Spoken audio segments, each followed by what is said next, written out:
There are some major changes coming to the Murfree Springs Discover Garden. Kristin Hopkins with the city's Natural Resource Division talks about what is in store.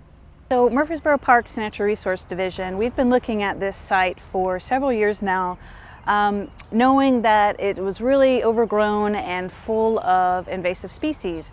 As it's supposed to be a teaching garden, we thought it would be better if the garden reflected a wetland habitat and had the plants that you would find in a wetland system. A lot of our invasive species don't support our native wildlife. So a lot of the plants and animals from this area, they've grown up together over a very long period of time. They've adapted to one another. And in fact, a lot of our insect species are so specialized to certain kinds of native plants that invasive species or non-native plants, they don't support our wildlife. So if you like songbirds, then you need the caterpillars to feed the songbird babies.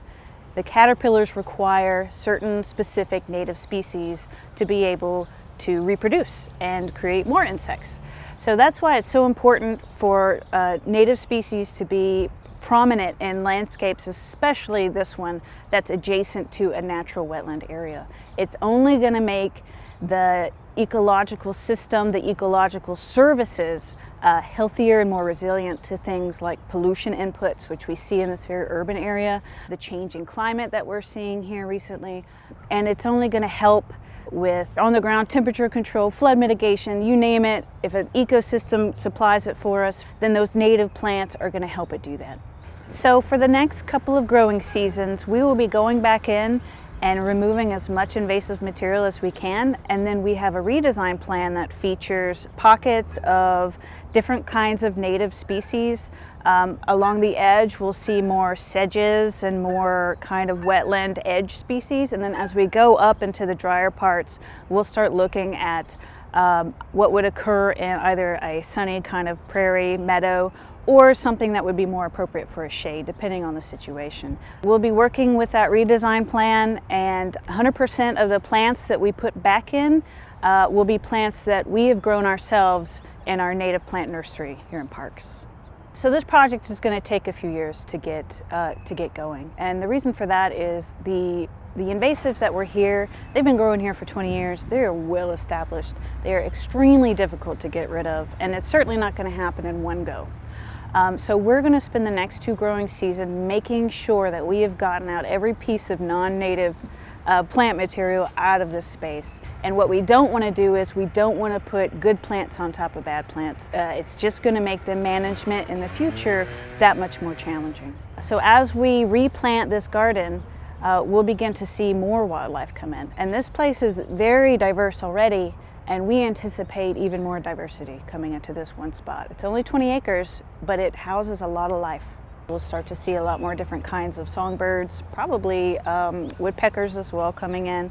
And with that comes other species. We already have a wide variety of mammals here. We'll probably see more amphibians coming in. We'll probably see more reptiles coming in. Anything that we could do to improve that native community, we're only going to see more wildlife coming in. And it's going to be just even more of a wonderful oasis than it already is for wildlife in this really urbanized area.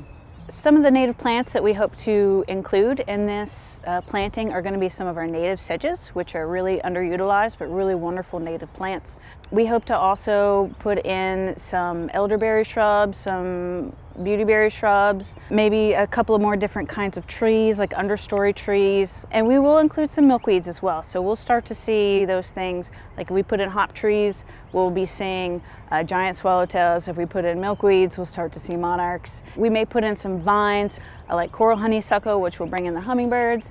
We'll try to put in some pipevine vines, which host the pipevine swallowtail, some spice bush swallowtail, all of those insects which rely on those plants. If it's appropriate for this space, we'll use it. Even though there are some big changes coming to the Discovery Garden, some of the most popular features will remain. The things that are going to really stay the same in this design is it's still going to be a play space, a place for education, a place for kids and families to enjoy. We'll keep the concrete lily pads to run through. We hope to get the waterfall feature back in place, and it's still going to hold water. We've got to work on the liner under there and make sure that it's not leaking anymore. So we'll work on those things, and those will stay the same.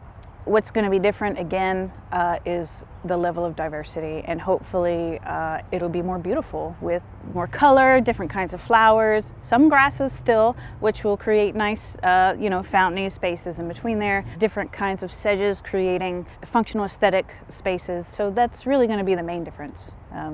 Is that part of it. But everything else that you loved about this space, the ability to go in there, get your hands wet, find tadpoles, enjoy programming with the Discovery Center, those things will stay in place.